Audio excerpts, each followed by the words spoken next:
저는 우리 신앙의 선배들, 특별히 뭐 신앙이라기보다는 인생의 선배들인 우리 한국의 조상들을 딱 보면요, 너무 놀라운 게 많은데 그 중에 하나가 속담이에요. 속담. 그러니까 이 우리 선배들이 이 만물의 이치를 쭉 보면서 딱 그 정확하게 핵심을 짚어서 속담들을 하나씩 만들어내지 않았습니까? 그 중에 하나를 제가 소개시켜드리겠습니다. 아마 여러분들은 이 속담이 어려워서 모르실 것 같은데 맞춰보시기 바랍니다. 열길 물속은 알아도, 그다음 뭐죠? 산길 사람 속은 모른다. 엄청 똑똑하신 분들이 여기 모여 이거 잘 모르는 건데 맞습니다. 열길 물속은 몰라도 여러분들이 잘 알고 있는 제가 치환해봤습니다. 똑똑하십니다. 즉 열길 물속은 알아도 한 길에 사람 속은 모른다는 것이죠. 이게 무슨 말이냐면 사실은 이 사람이라는 속이 알 길이 없습니다. 지금 이 마스크 때문에 더 알 길이 없어요. 그러니까 마스크를 쓰기 전에는 그나마 표정이 보이니까 저 사람이 이런 생각 갖고 있구나라고 어렴풋이 느꼈는데 지금은 더 알 길이 없고 사실은 지금 여러분들을 많이 감사하게도 이제 웃고 계시거든요. 그래서 이렇게 눈빛이 웃고 있는 게 보이지만 웃고 계심에도 불구하고 그 마음 속에는 어떤 마음인지 제가 어떻게 알겠어요? 저를 이상하게 보는 수도 있을 거 아닙니까? 저 사람 누구야? 왜 왔어? 막 이렇게. 그러니까 좋게 보여도 무슨 생각하는지 모르겠고 반대로 막 울고 있어도 너무 기쁘기 때문에 울고 있을 수도 있는 거거든요. 그러니까 사람 속은 알 수가 없어요. 알 길이 없어요. 이 사람 속이 얼마나 알 길이 없냐면 여러분 이 세상 모든 만물 중에서 자기와 같은 존재를 배신하는 존재는 사람밖에 없다고 합니다. 개도 개를 배신하지 않고요. 고양이도 고양이를 배신하지 않아요. 왜냐하면 그 동물들은 본능대로 살아가는 것이고 여러분과 저 같은 이 인간들만 여러분 옆에 사람이 여러분들을 배신할 수 있는 겁니다. 그만큼 모르는 거예요. 누가 우리를 배신할지 모른다는 얘기예요. 영국에 유명한 극작가가 한 분 있습니다. 세익스피어라는 분인데요. 이분이 쓴 여러 가지 극작들이 있는데 그 중에 유명한 게 뭐냐면 줄리어스 시저라는 유명한 극작이에요. 그 극작에서 아주 유명한 말이 하나 있습니다. 시저라는 사람이 주인공인데 이 시저 옆에 신복이 있었어요. 부하. 오랜 기간 동안 도와주고 또 도와줬던 신복인데 그 신복의 이름이 브루투스입니다. 근데 유명한 대사인데요. 이 브루투스가 자신이 섬기는 주군인 시저를 배신해 버려요. 그래서 너무나 충격받아가지고 시저가 뭐라고 그러냐면 아주 유명한 말인데요. 브루투스, 너 맞아? 라고 하는 유명한 글이 있어요. 말이 있어요. 그건 무슨 말이냐면 좀 더 원문을 살피면 너도 나를 배신해? 너 나랑 관계가 이렇게 깊은데 너가 나를 배신했어? 라는 얘기거든요. 무슨 말입니까? 아무리 오래 친하게 지내도 심지어 가족이라도 심지어 내 친한 친구임에도 불구하고 사람이 사람을 배신할 수 있는 것은 사람밖에 없어요. 그만큼 속을 몰라요.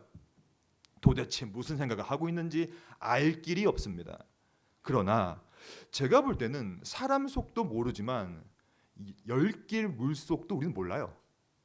그러니까 물속도 알 수가 없습니다. 제가 이 물속이 얼마나 위험하고 치명적인지를 하나 말씀드릴게요. 30년 전 제가 저희 교회에서 제가 그때 중등부인가 고등부였는데 함께 정교인 수련회를 대성리로 갔습니다. 여러분 대성리 어딘지 아시죠? 물이 많은 동네. 대성리에 갔는데 우리 교회의 청년 어떤 형 중에 굉장히 텐션이 높은 분이 있었어요.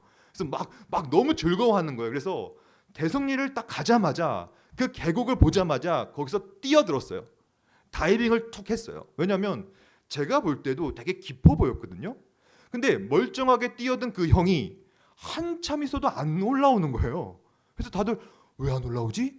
기다리고 있는데 점점점 사람은 안 올라오는데 불구적적한 피가 쓱 올라오는 거예요. 그래가지고 좀 있다가 갑자기 그 형이 이러고 올라오는데 멀쩡한 상태로 뛰어들었던 그 형의 온갖 이마와 온갖 옷에 피가 가득한 거예요. 그래서 막 이러고 막 쓰러지면서 올라오는 거예요. 알고 보니까 그 계곡 물 안에 엄청난 바위가 있었던 거예요. 그러니까 누가 봐도 아무것도 없는 잔잔한 그 계곡이었는데 모르는 것이죠. 그래서 뛰어 들어가지고 그때 막 난리가 났어요. 그래서 막 가평 무슨 병원인가 수도병원인가 거기 가가지고 수련회 다 멈추고 다 가가지고 막 수술하고 막 난리가 났어요. 근데 그 형의 부모님들은 불신자였어요. 가지고 그 소식을 듣고 오셔가지고 막 목사님 막 멱살 잡고 왜 이런 일이 막 이런 일이 있었거든요. 무슨 말입니까? 10길 물속 몰라요 우리. 사람 속 당연히 몰라요. 어떻게 합니까? 물속에 뭐가 있는지, 저 사람이 어떤 생각을 하는지 우리가 어떻게 알 거예요? 그 뜻을 어떻게 알 거란 얘기죠. 하지만 놀랍게도 지금 과학이 발전해가지고요, 물속을 정확히 알 수가 있답니다. 왜냐? 음파 탐지, 초음파 탐지, 소나라는 것을 싹 싸가지고 물속에 정확히 무엇이 있는지를 다 판결할 수 있대요. 판단할 수 있대요. 사람도 마찬가지입니다. 사람도 이제는 심리학이 발전돼가지고요, 막 검사하고 또 심리 검사해가지고 어느 정도까지는 또 사람의 속도 알 수가 있다고 합니다. 그래서 10길 물속도 참 알기 어렵고 사람 속, 사람 뜻도 알기 어렵지만 지금은 어느 정도 사람과 물속도 알 수가 있는 사회가 돼버렸어요. 저는 오늘 왜 이런 말씀을 드리냐면, 저는 한낱 사람의 뜻, 또 물속에 뭐가 있는가 이것을 말하고 싶은 것이 아니라, 저는 그 어떤 것보다도 깊이 있는, 그 어떤 것보다도 우리와 다른, 우리의 차원과 다른 차원에 존재하시는 하나님의 생각과 뜻에 대해서 저는 말씀드리려고 해요. 이 하나님의 뜻과 생각이 얼마나 깊은 물보다도 깊으며 얼마나 우리 같은 연약한 인간보다 더 차원이 다른 생각을 하고 계시는지를 저는 함께 살피면서, 과연 그렇다면 이 하나님의 뜻이 정확히 무엇이고 이 하나님의 뜻을 어떻게 알 수 있으며 또한 우리는 어떻게 하면 이 하나님의 뜻대로 살아갈 수 있는가를 오늘 말씀을 통하여 함께 나누어 보려고 합니다. 그래서 오늘은 핵심은 하나님의 뜻을 발견해 보는 거예요. 하나님의 뜻이 뭔지를 살펴보는 것이죠. 하나님의 뜻을 알려면 성경을 봐야 됩니다. 그래서 제가 하나님의 뜻에 대해서 잘 말하고 있는 성경 두 구절을 함께 보면서 하나님의 뜻을 한번 살펴보도록 하겠습니다. 먼저 욥기를 한번 띄워보십시오.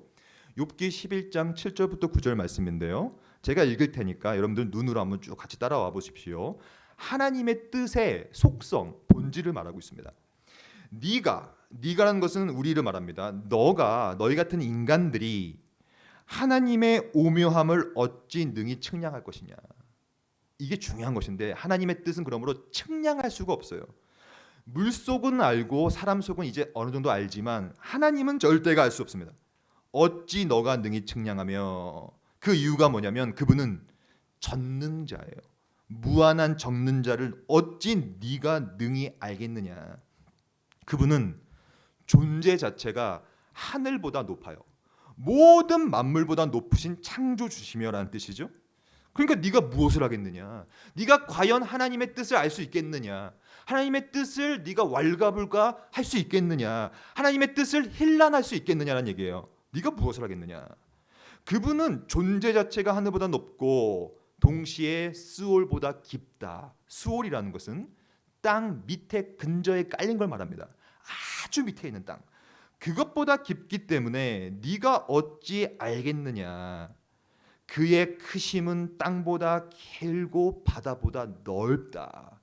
무슨 말입니까? 이것을 전문용어로 말하면 뭐라고 부르냐면 바로 하나님의 불가해성, 이해할 수 없음, incomprehensibility라고 해요. 이해할 수 없음이라는 뜻이에요. 이해할 수 없다. 하나님의 뜻은 하나님의 생각을 이해할 수 없다. 근데 우리는 너무나 자주 이것이 하나님의 뜻이야, 저것이 하나님의 뜻이야, 이게 안 됐네, 하나님이 실수한 거 아니야, 이런 식으로 하나님의 뜻을 너무나 폄하하고 있죠. 안 돼요. 하나님은 전능한 분이에요. 하나님은 창조주세요. 우리가 이해할 수 있는 범주 너머에 계신 분이에요. 그것이 오늘 단어에서 말하고 있어요. 오묘함. 하나님의 뜻은 오묘합니다. 이 오묘한 뜻을 우리가 오늘 함께 살펴볼 것인데, 그러므로 이 본문이 우리에게 주고 있는 교훈은 뭐냐면, 오늘 우리가 1시간 정도 하나님의 뜻을 살펴볼 텐데 우리의 자세는 무한하게 겸손해야 돼요. 겸비해야 돼요. 감히 우리가 어찌 하나님의 뜻을 알 수 있으리요? 마치 하나님의 뜻을 재단하고 하나님의 뜻을 내 뜻에 맞추고 하나님을 마치 내 밑에 깔아놔서 하나님을 차가운 개구리 해부대에 올려놓고 하나님을 낱낱이 해부하는 방식 안 돼요. 그게 아니라 하나님은 무한하시고 그분의 뜻은 너무나 깊으시기 때문에 내가 감히 알 수가 없구나.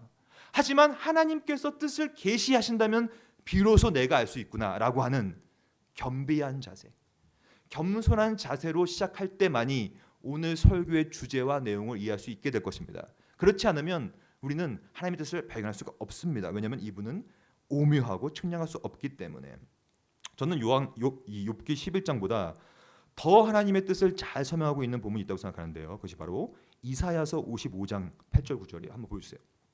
제가 한번 읽겠습니다. 여러분 한번 눈으로 따라와 보십시오. 이는 내 생각이, 여기서 내 생각은 하나님의 생각입니다. 내 하나님의 생각, 내가 너희 인간들의 생각과 다르며, 여러분 다릅니다. 이걸 기억해야 돼요. 많은 사람들이 우리가 늘 하나님을 어떻게 생각하냐면 우리 존재의 수준 정도로 생각해요. 안 돼요. 하나님은 우리와 차원이 다른 분입니다. 생각이 달라요. 생각이 다르기 때문에 그가 걸어가는 내 길은 너희의, 우리가 걸어가는 길과는 완전 다릅니다. 완전 다르고, 이것은 여호와의 말씀인데 왜 그러냐면 이 하나님의 생각과 여호와의 길은 하늘이 땅보다 높음 같이 내 길은 너희의 길, 우리의 길보다 높다. 그리고 내 생각은 너희의 생각보다 훨씬 높다. 무슨 말입니까? 전혀 차원이 다르다는 얘기예요. 여러분과 저는요, 기껏해야 3차원 내에 살아갑니다. 여기가 3차원이거든요. 입체니까. 딱 이 정도의 세계관과 이 정도의 관점과 이 정도의 한계 내에서 살아가는 거예요. 시간과 공간의 한계. 하지만 하나님은 차원이 없어요. 이것을 무차원이라고 불러요. 차원이 없는 분이요. 동시에 차원과는 상관이 없는 분이라고 표현할 때는 비차원이다. 차원이 아닐 비를 써요. 차원이 아니시다. 그러므로 그분은 우리와는 차원이 다른, 아예 비차원에 계신, 무차원에 계신 놀라운 전능한 나의 길과는 다른, 나의 생각과는 다르다는 사실을 인정하고 오늘 설교에 들어가야 됩니다. 그렇지 않고서는 마치 우리가 하늘보다 높은 하나님을 위에 내가 올라가서 마치 하나님의 생각을 내가 조종하려고 하고, 마치 기도를 한다는 차원으로 내 뜻을 기도 가운데 토로해버리고, 내 뜻을 말하고 있지만 이것을 하나님의 뜻으로 포장해버리죠. 이건 내 뜻인데 아니야, 이거 하나님의 뜻일 거야 라고 하면서 마치 하나님을 내가 이용하려고 하고, 이러면 안 된다는 얘기예요. 오늘 하나님의 뜻을 다룰 겁니다. 이 하나님의 뜻은요, 너무 무한하시기 때문에 겸비하고 겸손한 자세로 시작해야 한다는 것이 바로 오늘 이 두 가지 본문이 우리에게 말을 해주고 있다고 생각합니다. 그럼 저와 함께 겸손하고 겸비한 자세로 한번 들어가 보시겠습니까? 하나님의 뜻이 뭔지를 한번 이제 오늘 본문을, 히브리서 본문을 통하여 살펴보려고 합니다. 오늘 본문은 딱 두 절인데요. 이 두 절에서 뭘 얘기하고 있냐면 세 가지를 얘기하고 있어요. 첫째는 하나님은 어떤 식으로 자신의 뜻을 펼쳐 나가시는가를 말하고 있고요. 두 번째는 하나님의 뜻 자체가 뭔지에 대해서 말하고 있고요. 세 번째는 하나님은 누구와 함께 뜻을 펼쳐 나가시는가를 말하고 있어요. 그러니까 이 세 가지를 하나씩 살펴보다 보면 내가 이때까지 하나님의 뜻을 잘못 알고 있었구나 라는 사실을 고백하게 될 것입니다. 그럼 첫째, 하나님은 자신의 뜻을 어떠한 방식으로 펼쳐 나가시는가, 그게 20절에 잘 나와 있습니다. 오늘 본문인데요. 20절을 한번 겸비하고 겸손한 마음을 가지고 한번 같이 천천히 읽어보도록 하겠습니다. 같이 하나 둘 셋.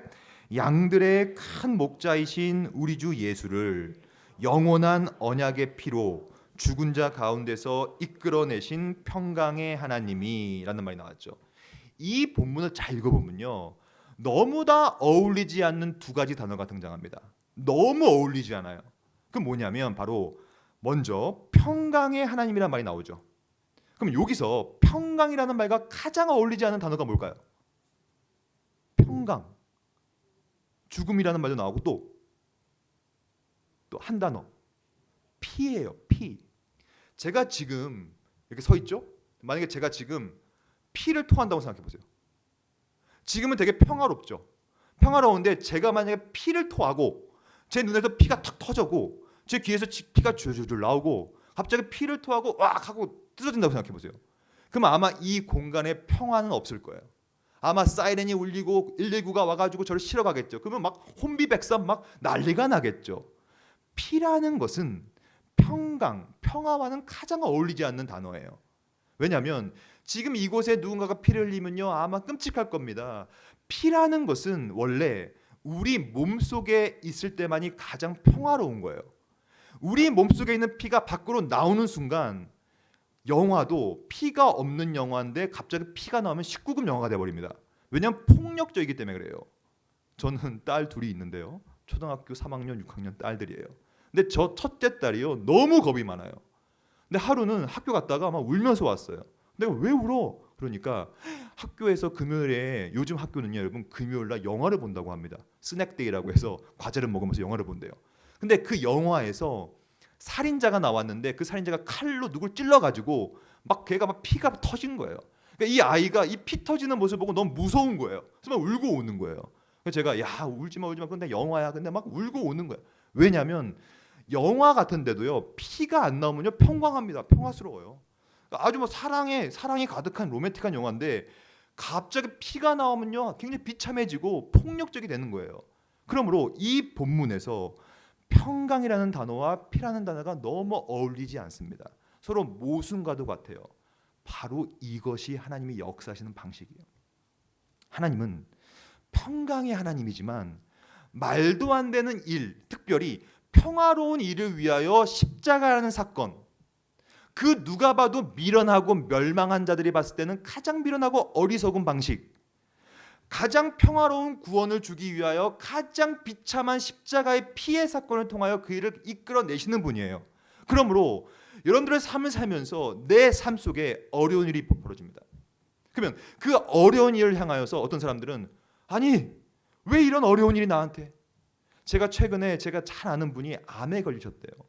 그래서 그분이 뭐라고 하냐면 나는 신앙생활 열심히 했는데 왜 암에 걸렸습니까? 라고 저한테 말하더라고요. 저는 지금 서울 동작구에 삽니다. 여러분 동작구에 이번에 비가 엄청 온 거 아세요? 비가 동작구에 아주 쏟아 부었어요. 그래서 저희 집은 지금 높은 지역에 있어가지고 그나마 비 피해가 없는데요. 저희 동네 지금 초토화됐습니다. 지금 저희 동네 지하방, 반지하방, 지하에 있는 모든 상가 싹 다 침수돼 버렸어요. 막 이런 일이 막 지금 난리가 났어요. 지금 동네가. 왜 이런 일이? 근데 보니까 제가 어제 지나가다가 지하에 있는 교회가 다 침수돼 버린 거예요.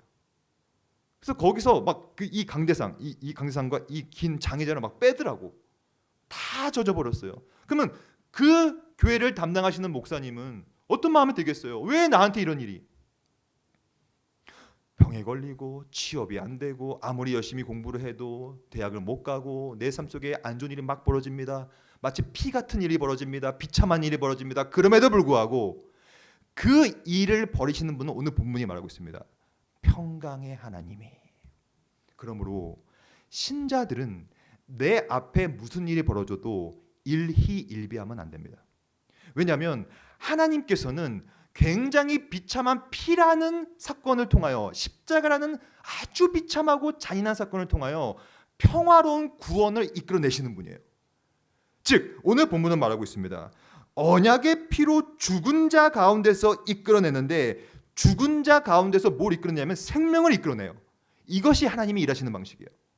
하나님은 죽음에서 생명을 꺼내시고 또한 피라는 비참함 속에서 평화로운 화목제물을 통하여서 꺼내시고 여러분 이 제사라는 것이 얼마나 끔찍한지 몰라요. 저는요 어릴 때 제가 시골에 갔어요. 저희 시골이 저기 김해 부산의 김해에 있는 것이 우리 할아버지가 사시는 곳인데요. 근데 우리 할아버지 할머니가 돼지를 키우셨습니다. 제가 오랜만에 손자가 갔다고 돼지를 잡으시는데 저 지금도 트라우마예요. 돼지 목을 자르는데 돼지가 으악 하고 이제 목이 잘려요. 근데 제가 그때 뭘 봤냐면 목이 잘린 돼지가 막 뛰어다녀. 죄송합니다. 제가 아침에 이런 얘기 들어서 제가 그게 얼마나 비참한지. 근데 이 잘린 목에서 피가 막 나오는 거예요. 얼마나 비참합니까? 이게 바로 구약의 제사예요. 구약의 제사라는 것은 죄인과 하나님 사이를 이어주는 화목제물로서 평화롭게 만들기 위하여 그렇게 피해 사건으로서 잔인한 사건으로서 평화를 이끌어내는 거거든요. 그것이 십자가 사역으로 상징화되는 것입니다. 십자가 사역이 뭡니까? 비참한 거예요. 피비린내가 가득합니다. 그곳에 달려봐요. 얼마나 고통스러운지. 그러한 언약의 피해 사건을 통하여 또한 자신의 하나밖에 없는 아들을 죽임을 통하여 여기 나와 있잖아요. 언약의 피로 죽은 자 가운데서 이끌어내시는 분이 누구다? 평강의 하나님이시다. 이것이 하나님의 일하시는 방식이에요. 우리와는 달라요. 우리의 차원과는 다른 차원이에요. 그러므로 함부로 내가 내 앞에 벌어지는 일이 안 좋다고. 근데요, 그건 나의 판단이죠. 혹시 여러분들 가운데 1초 앞에 무슨 일이 벌어질지를 아시는 분 있습니까? 1초 앞에. 만약에 있다면 예배 끝나고 남으시기 바랍니다. 저와 심층적인 상담을 해야 돼요. 그분은 이상한 분이에요. 1초 앞을 어떻게 봅니까 우리가? 근데 1초 앞도 바라보지 못하는 우리가 어떻게 감히 우리 앞에 벌어지는 일들을 판단합니까? 이게 안 좋은 일이다. 이건 죄악이다. 아니에요. 하나님은 언제나 악으로 선을 만드시고 피로 평화를 만드시고 죽음으로 생명을 만드시는 압도적인 능력의 분이기 때문에 우리가 함부로 평가해서는 안 돼요. 얼마나 하나님과 우리 사이가 질적인 차이가 큰지 제가 하나 예를 들어 보겠습니다. 개미 있죠, 개미. 여러분 개미 왕국이 있잖아요. 개미 왕국. 그러면 개미 왕국 중에 가장 뛰어난 개미를 선발해요. 그래서 개미 왕국 중에 한 개미가 있는데 그 개미가 박사기가 10개야. 너무 똑똑한 개미. 근데 그 박사기가 많은 개미들 한 수천 마리를 모아요. 그래서 모아놓고 이 개미들을 딱 지켜보는 건데 안타깝게도 그 개미 왕국은 어디 살고 있냐면 산이 있는데 산 중턱에 사는 개미 왕국이었어요. 근데 아주 똑똑한 과학자들이 사람들이 봤을 때 내일 그 산에 엄청난 폭우가 쏟아지는 거예요. 그래서 그만 놔두면 그 모든 개미들은 싹 다 몰살당한다는 것을 과학자들이 발견했어요. 똑똑하니까 사람들은. 그래서 이렇게 놔두면 개미 왕국이 다 무너지겠구나. 다 죽겠구나. 안 되겠다. 빨리 포크레인을 갖고 가가지고 그 개미 왕국 전체를 그대로 퍼가지고 다른 도시, 다른 산에 옮겨야 되겠구나. 왜? 살리기 위하여. 이 개미들을 살리기 위하여 그 일을 하려고 했었어요. 그래서 똑똑한 과학자들과 인부들과 함께 와가지고 포크레인을 갖고 쭉 왔어요. 근데 똑똑한 개미들이 그 모습을 보고 큰일 났다. 인간들이 우리를 공격한다. 저 포크레인을 봐라. 저 포크레인이 오는 이유는 우리를 죽이기 위함이야. 라고 하면서 포크레인은 원래 살리기 위해서 오는 것인데 포크레인을 다 갉아먹어 버리는 거야. 왜냐면 모르니까. 왜 왔는지 몰라요. 막 갉아먹어가지고 결국에는 이걸 다 파지 못하고 결국에는 그 다음날에 폭우 때문에 다 몰살해 버렸어요. 이게 무슨 말입니까? 아무리 똑똑한 개미도 저와 여러분 같은 인간을 이해할 수 있습니까? 없습니까? 절대 이해 못해요. 아무리 똑똑한 침팬지, 돌고래, 원숭이도 여러분과 제가 하는 생각을 절대 이해하지 못해요. 근데요, 개미와 인간은요 똑같은 피조물입니다. 그렇잖아요. 똑같은 창조물, 피조물이잖아요. 근데 그 창조물 안에도 질적인 차이가 너무 커요. 그 어떠한 똑똑한 개미, PhD 박사가 100개 있어도 인간을 이해할 수 없어요. 절대로. 그래서 살리기에 와도 우리를 공격한다라고 얘기하면서 막 그렇게 해버리는 거예요. 근데요, 하나님과 인간의 사이는 같은 피조물이 아닙니다. 그러니까 피조물과 피조물 사이에도 질적인 차이가 그렇게 큰데 하나님과 인간 사이는 창조주와 피조물의 사이입니다. 우리가 어찌 감히 하나님의 뜻을 알 수 있으리요? 절대 알 수가 없어요. 그분의 높고 크신 뜻, 너무나 오묘한 하나님의 섭리, 그 생각, 그 뜻, 그 계획, 이것을 뭐라고 부르냐면 따라해 봅시다. 하나님의 작정. 이 작정이라는 말이 중요한 표현인데 이것을 쉽게 말하면 하나님의 계획이라는 거고 하나님의 뜻이라는 거예요. 그 어떤 우리도 그 높으신 하나님의 뜻을 정확히 알 수가 없어요. 근데 왜 함부로 판단합니까? 왜 함부로 내 앞에 벌어지는 일들을 평가하고 판단하여 어떤 분들은 내가 열심히 신앙생활 했습니다, 목사님. 내가 새벽기도 열심히 했습니다. 헌금 많이 드렸습니다. 근데 왜 내 삶에 이런 일이? 왜 그럴까요? 다 하나님의 놀라운 오묘한 뜻이 있겠죠. 근데 어떤 분들은 그렇다고 해서 떠나고 교회를 떠나고 신앙을 버리는 너무나 어리석은 일들을 하고 있어요. 하지만 첫째, 하나님은 자신의 뜻을 어떻게 펼치시냐면 우리와는 전혀 다른 차원에서 행위하시는 거예요. 그것이 바로 오늘 본문에 나와 있는 것처럼 언약의 피로 죽은 자 가운데서 이끌어내신 분이 바로 평강의 하나님이시다. 전혀 어울리지 않는 표현들이 같이 들어가 있으면서 하나님의 오묘하신 섭리의 방식을 말씀하고 있습니다. 여러분들은 어떻게 사시겠습니까? 오늘도 하나님께서는 언약의 피라는 비참함을 통하여 평강을 이끌어낼 수 있는 분입니다. 지금도 그 일을 하시는 분이에요. 그렇다면 우리는 그 앞에 잠잠히 엎드려, 구약에 많이 나오는 말이죠. 여호와 하나님의 크신 것을 잠잠하게 바라보라. 이것이 우리가 할 일이라는 것이죠. 두 번째, 그러면 언약의 피라는 비참함을 통하여 평화로움을 이끌어낼 수 있는 분이라면, 그러면 과연 하나님의 뜻이라는 게 정확히 뭐냐? 그럼 하나님의 뜻이 정확히 뭔지를 21절 말씀을 통하여 살펴보도록 하겠습니다. 21절 말씀 우리가 또박또박 천천히 한번 같이 읽겠습니다. 하나, 둘, 셋. 모든 선한 일에 너희를 온전하게 하사 자기 뜻을 행하게 하시고 그 앞에 즐거운 것을 예수 그리스도로 말미암아 우리 가운데서 이루시기를 원하노라. 영광이 그에게 세세 무궁토록 있을지어다. 아멘. 여기서 먼저 볼 것은 뭐냐면 오늘 설교 제목이기도 한데요. 21절에 나와 있죠. 자기 뜻을 행하게 하시고, 즉 하나님의 뜻은 첫째로 자기 하나님의 뜻이 내 뜻이 아닙니다. 많은 사람들은요 자꾸 하나님의 뜻과 내 뜻을 혼동해요. 그래서 내가 좋은 게 하나님의 뜻이라고 생각해요. 아닙니다. 내 뜻과 하나님의 뜻은 전혀 달라요. 아예 개념이 달라요. 오늘 본문은 말하죠. 하나님의 뜻은 자기 뜻인데, 그러면 이 자기 뜻이 정확히 뭐냐? 그 다음 문장이에요. 자기 뜻을 행하게 하시고 그 앞에 즐거운 것이라는 표현이 나와요. 이게 하나님의 뜻의 개념이에요. 즉 이것을 분석하겠습니다. 그 앞에를 봅시다. 그 앞이라는 표현을 다르게 번역할 수 있어요. 크게 세 가지로 더 잘 번역할 수 있는데, 첫째는 그 눈 앞이라는 뜻이에요. 그러니까 하나님의 눈 앞이라는 뜻이에요.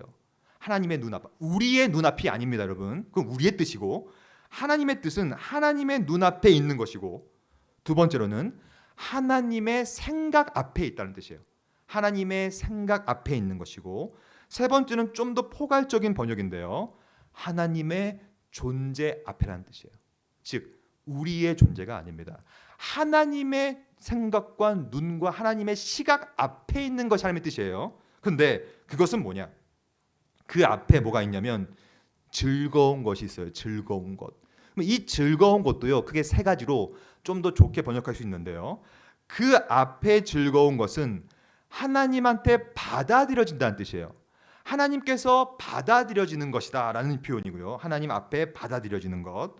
두 번째는 그 앞에 소망이 있는 것이라는 뜻이에요. 하나님의 눈앞에 소망이 있는 것. 그게 하나님의 뜻이고요.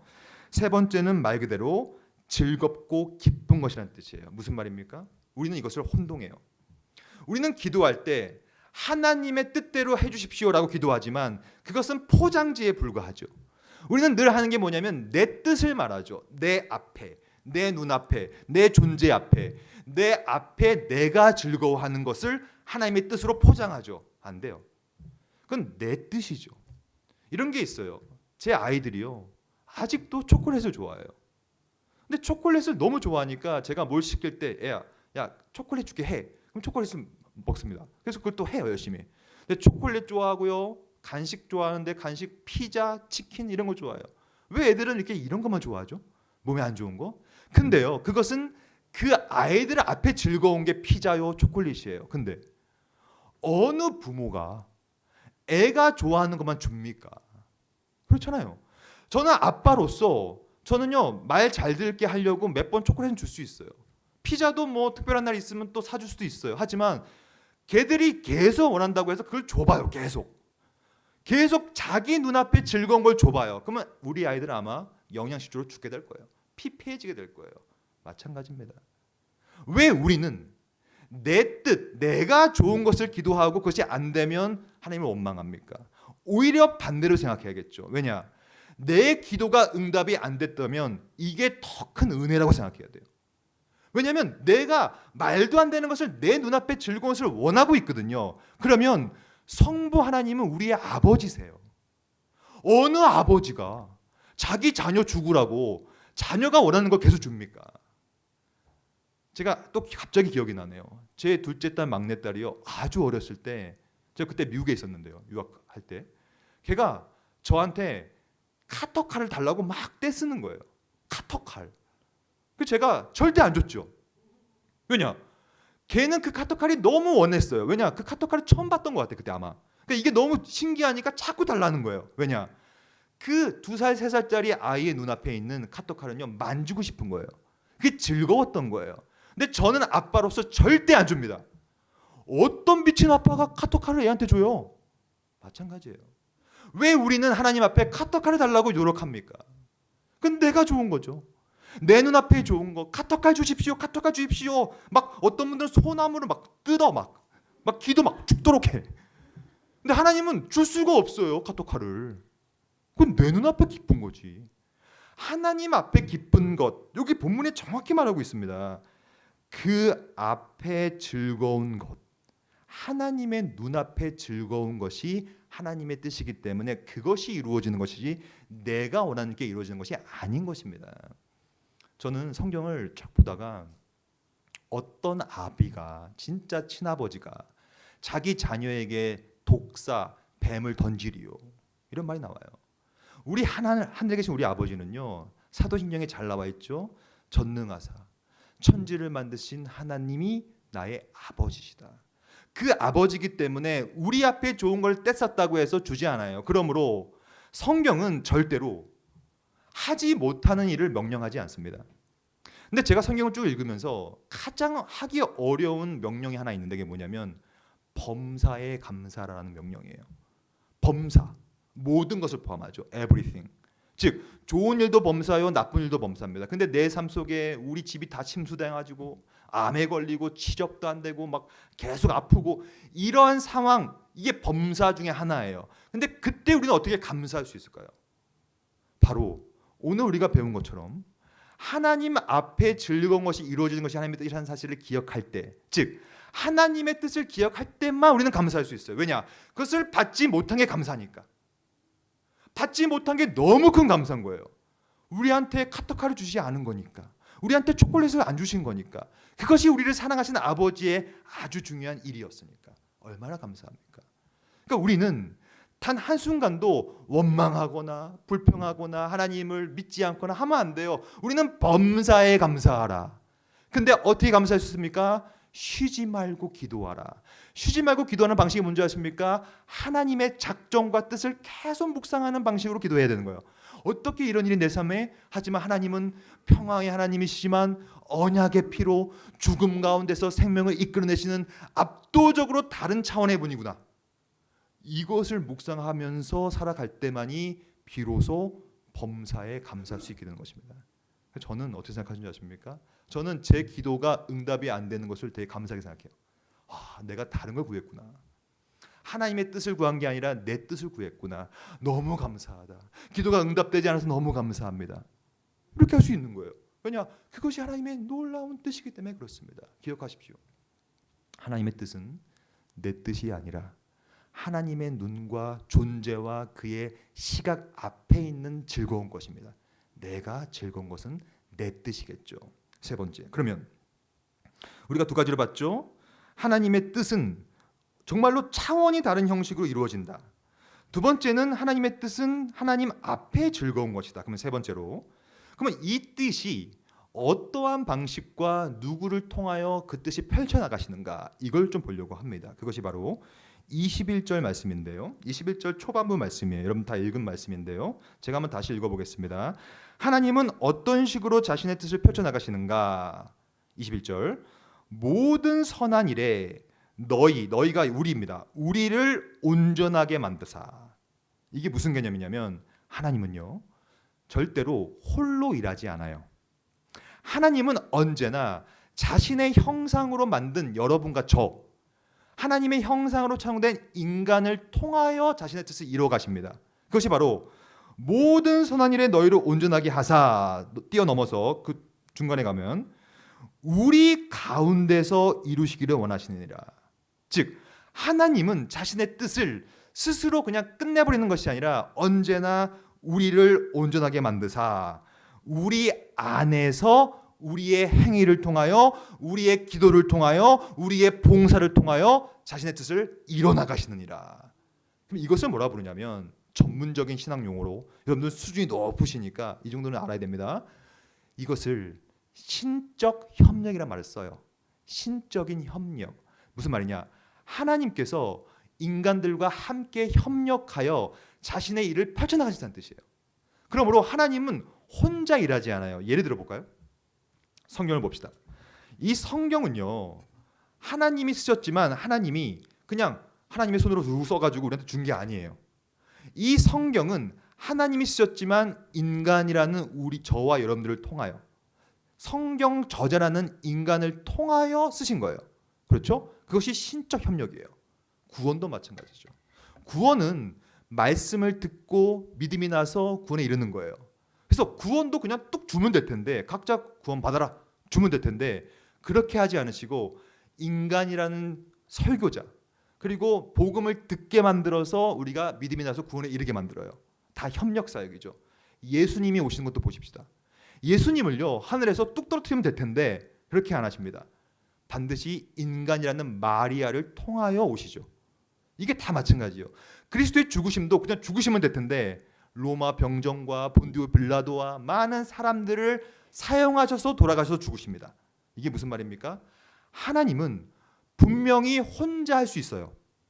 그분은 전능하시고 무한한 주시기 때문에 혼자 하면 완벽하게 일을 처리하시지만 그렇게 하지 않으시고 굳이 우리를 창조하시는 거예요. 이것이 은혜입니다.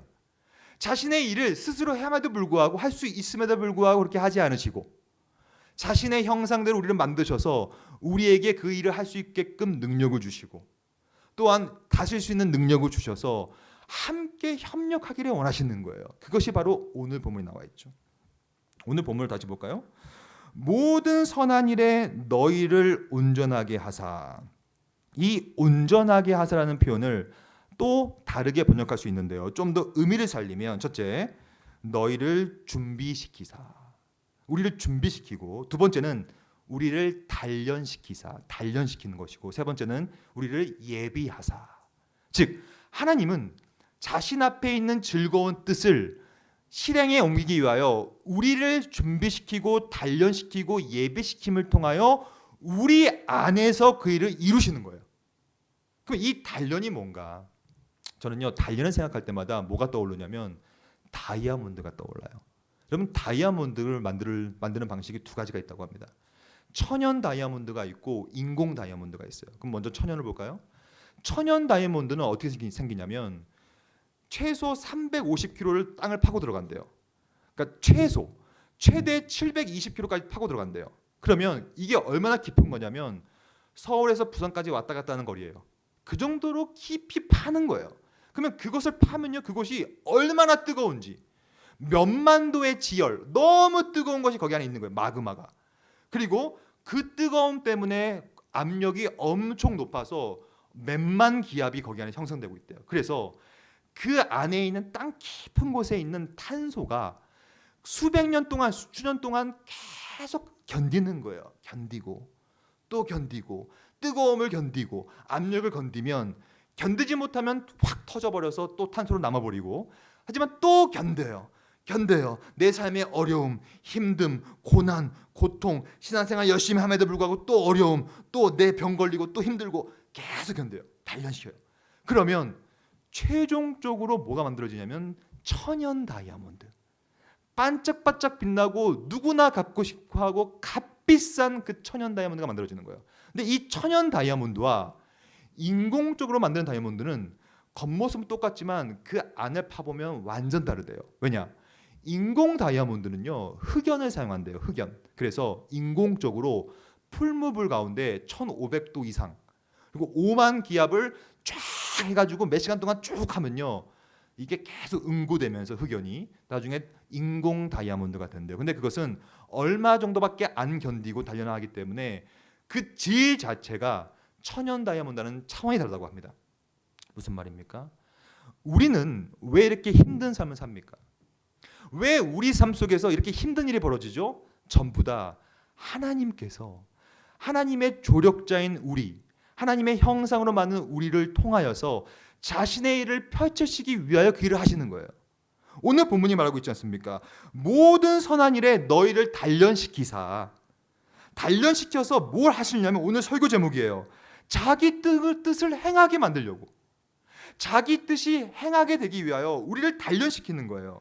그리고 우리 눈이 아니라 하나님의 눈앞에 즐거운 것을 예수 그리스도로 말미암아 바로 우리 가운데서 그 뜻이 펼쳐지기 위하여. 근데 여러분, 우리가 단련되지 못하고 준비되지 못하면 하나님의 뜻은 나를 통하여 펼쳐질 수가 없습니다. 하지만 여러분들이 견디고 또 견디고, 견디는 힘은 뭔지 아십니까? 사랑이에요. 그러므로 사랑은 뭐예요? 오래 참고. 여러분, 사랑은 오래 참는 겁니다. 제가 이 설교를 우리 아내가 안 들을 거니까 말씀드릴게요. 제가 아내와 지금 결혼한 지 15년, 이번에 15주년인데요. 제가 아내 사랑해서 결혼했죠. 근데 아내랑 스타일이 너무 안 맞아. 뭐가 안 맞냐면, 다른 건 다 봤는데 저는요 굉장히 깔끔한 스타일입니다. 그래서 저는 집에 들어가면요 그대로 옷을 벗어서, 넥타이는 넥타이 거리에, 와이셔츠는 빨래통에, 이거는 그대로 벗어서 딱 걸어놓고, 바지를 그대로 걷어서 딱딱딱 해가지고 각을 딱 잡고 이렇게 해요. 근데 제 아내는 마치 뱀 같아. 하나 허물을 벗어. 그래서 쭉 가는 동선에 옷이 이렇게 있는 거예요. 제가 처음엔 너무 이해할 수가 없는 거야. 아니, 왜 그렇게 해? 옷을 그냥 다시 걸면 안 돼? 근데 이게 15년 됐는데 안 고쳐지는 거야. 근데 저는 사랑하기 때문에 지금 참고 있습니다. 오래 참고 저는 이제 곧 다이아몬드가 될 것 같아요. 제가 너무 단련돼가지고 제가 지금 계속 참고 있어요. 이 참음. 근데 제가 안 참으면 어떡할 거야? 사랑하는데 사랑은 오래 참고. 오늘도 여러분들 앞에는 스타일이 안 맞는 사람이 있을 겁니다. 오늘도 내 삶 속에 큰 안 좋은 풍파가 닥칠 거예요. 뭐 어떻게 해야 됩니까? 참으셔야 돼요. 참아야, 단련해야, 준비돼야 오늘 본문 나오는 것처럼 모든 선한 일에 너희를 온전하게 만들어서 다이아몬드를 만들어서. 다이아몬드가 뭡니까? 저는 요즘에 보면요 기독교를 뭐라고 부릅니까? 개독교라 불러요. 그리고 교회 다닌다고 어디 가서 함부로 말을 못하겠어. 부끄러워서. 저도 목사지만 어디 가서 제가 목사입니다라고 말을 못하겠어요. 부끄러워서. 이렇게 돼버렸어요. 우리가 왜 그런지 아십니까? 우리가 더 온전하게 되지 못했기 때문에 그래요. 단련되지 못했기 때문에, 우리가 다이아몬드가 아니기 때문에 우리를 폄하하고 우리를 무시하는 겁니다.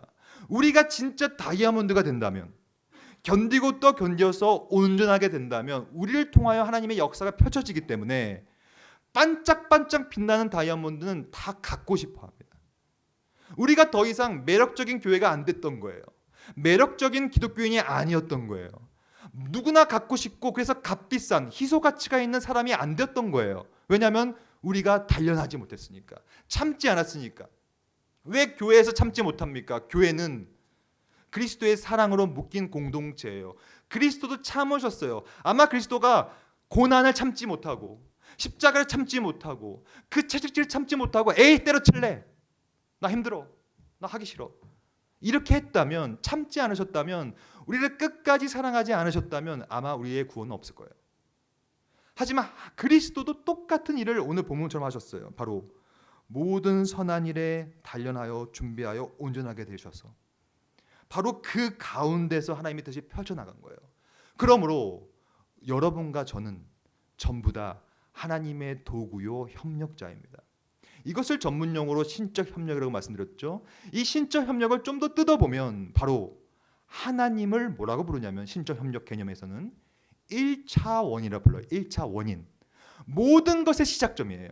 하지만 1차 원인은 혼자 일하지 않습니다. 언제나 저와 여러분, 하나님의 형상으로 창조받은 저와 여러분들은 언제나 2차 원인이 되어서 1차 원인과 2차 원인이 함께 협력하여 온전하게 만들어 우리 가운데서 이루시기를 원하노라. 그렇기 때문에 우리가 할 건 뭡니까? 단련하고 준비하는 건데요. 하지만 오해하면 안 됩니다. 이렇게 얘기했더니 어떤 사람들은 그래요, 내가 한번 해보겠습니다, 열심히 내가 뭔가 하면 되겠죠. 안 돼요.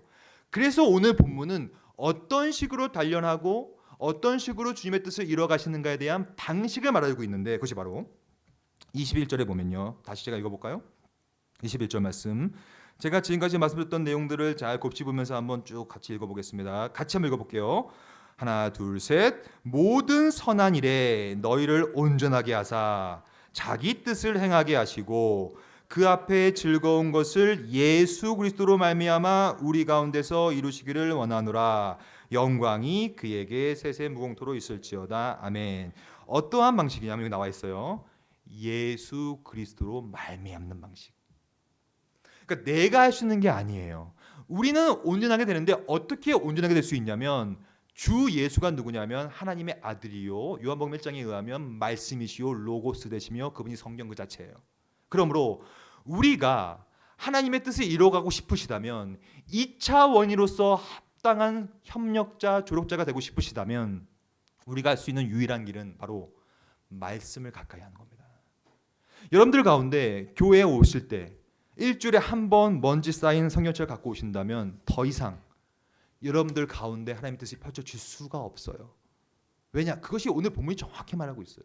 오늘 본문은 여호와의 뜻이 우리 가운데서 펼쳐지게 되는데 우리를 단련시키시는데 그것은 우리의 행위도 아니요 우리의 생각도 아니요 온전히 주 예수 그리스도로 말미암아 말씀으로 말미암아 그 말씀을 깨달음으로 말미암아 그 말씀은 운능력이 있어서 생명력이 있어서 그 생명력이 여러분들의 영혼과 골수와 모든 것을 찔러 쪼개기까지 함을 통하여 그 말씀이 주시는 능력과 힘을 통하여 우리 안에 온전하게 단련됨을 통하여 하나님 뜻이 펼쳐나가게 되는 것입니다.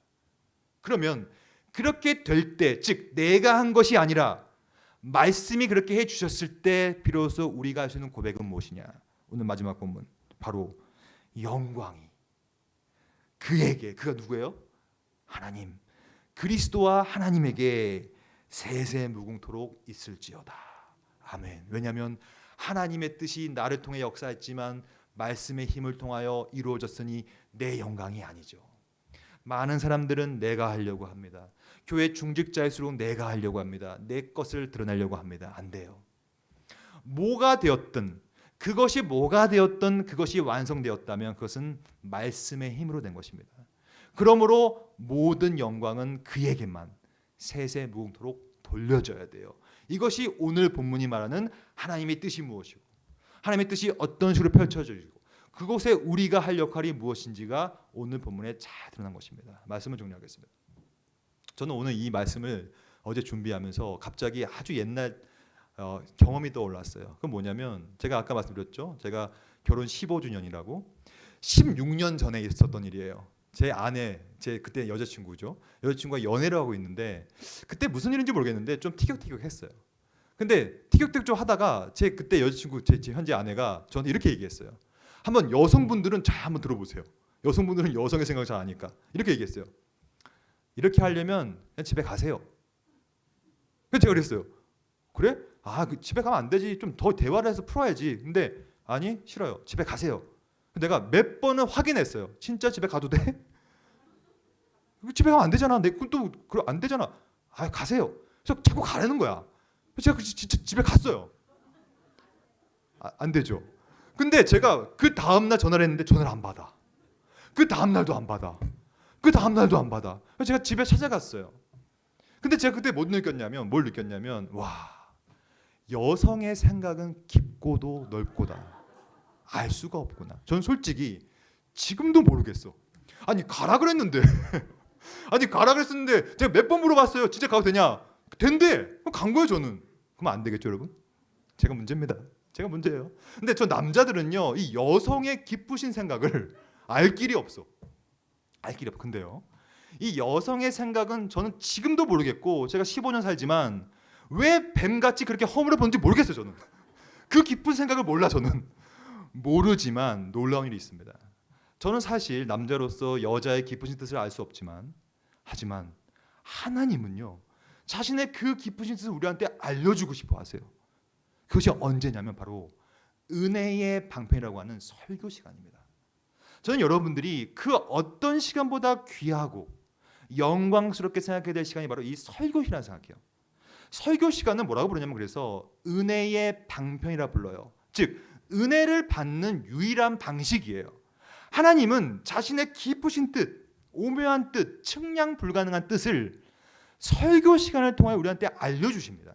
친절하게 성령께서 조명하여 주심을 통하여 그 뜻을 밝히 알게 만들어줘요. 그러므로 여러분들이 할 건 무엇인지 아십니까? 여러분들은 교회에서 봉사하는 것보다 중요한 것은 말씀 시간에 앉아 있는 겁니다. 그 어떠한 삶의 바쁨 속에서도 반드시 놓치면 안 되는 것이 설교를 듣는 시간이에요. 그 설교를 듣는 시간에 하나님께서는 친절하게 그 뜻, 우리의 삶 속에서 벌어지는 모든 뜻들을 친절하게 알려주시기 때문에 지금도 저는 여인의 생각은 몰라. 저 우리 집안에 있는 그 여인의 생각 저는 알 수가 없어. 근데 저는 하나님의 그 크신 뜻은 설교를 통하여, 말씀을 통하여 매일매일 깨닫기 때문에 시편 기자가 말합니다. 여호와의 말씀은 너무 달콤하여 주야로 묵상하는 자가 복되도다. 여러분, 설교 시간을 소중히 여기시고 설교 시간을 통하여 하나님의 이 깊은 뜻을 발견하셔서 오늘도 다이아몬드처럼 준비되셔서, 다이아몬드는 빛이 납니다. 다 갖고 싶어 합니다. 그럼 매력적인 사람이 되어서 밖으로 나가셔서 다이아몬드처럼 하나님의 뜻을 온전히 이루시는 저 여러분 되기를 소망합니다. 기도하겠습니다.